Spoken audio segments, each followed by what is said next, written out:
روایت ہے کہ لوح تختی حرکت میں آئی، میرے جیسا کوئی نہیں ہے کیونکہ مجھ پر خدائی علم لکھا گیا ہے۔ تو اللہ کی طرف سے آواز آئی، اللہ ہی جسے چاہتا ہے مٹاتا ہے یا باقی رکھتا ہے، اور اسی کے پاس ام الکتاب یعنی اصل کتاب ہے۔ چوتھے حصے سے سورج، پانچویں سے چاند، چھٹے سے بہشت، ساتویں سے دن، آٹھویں سے فرشتے، نویں سے کرسی، دسویں سے نور محمدی کو پیدا کیا اور اس مبارک نور کو عرش کے داہنی طرف حمد و ثنا بیان کرنے میں لگائے رکھا۔ روایت ہے کہ کرسی کے نیچے یاقوت کا ایک دانہ پیدا ہوا، اس کی اونچائی اور چوڑائی 500 سال کی راہ ہے۔ اس دانے پر اللہ نے ہیبت یعنی اپنا رعب اور دبدبہ کی نظر ڈالی، وہ خود بخود پگھل کر پانی پانی ہو گیا۔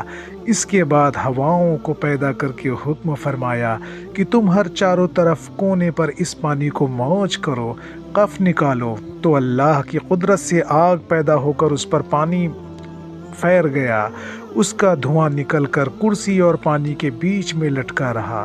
اس دھوئیں کو اللہ نے 7 پارہ کیا، ایک پارے سے پانی کا آسمان، دوسرے سے تانبے کا آسمان، تیسرے سے لوہے کا آسمان، چوتھے سے چاندی کا، پانچویں سے سونے کا، چھٹے سے مروارید کا اور ساتویں سے یاقوت کا آسمان ہوا۔ ایک آسمان سے دوسرے آسمان کا فاصلہ 500 سال کی راہ ہے۔ پھر اللہ نے اپنی قدرت سے اس پاکی کے کف سے لال مٹی کی پشت پیدا کی۔ اسی جگہ پر اب خانہ کعبہ ہے۔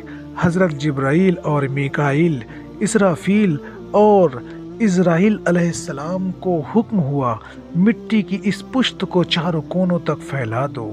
اس کے پھیلانے سے یہ زمین ہوئی۔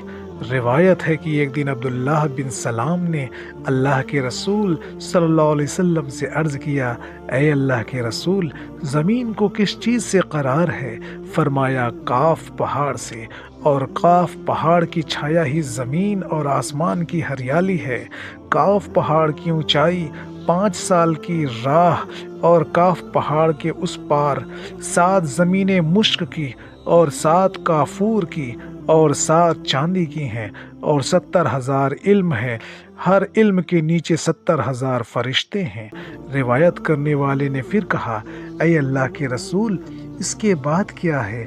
فرمایا، ایک اژدہا ہے، اس کی لمبائی 2000 سال کی راہ ہے، اور فرمایا کہ 7ویں زمین پر فرشتے، اور 6ٹھی زمین پر شیطان اور اس کی اولاد، اور 5ویں زمین پر دیو، اور 4تھی پر سانپ، اور تیسری پر تکلیف پہنچانے والے جانور، اور دوسری پر پریاں، اور پہلی زمین پر سب آدمی ہیں۔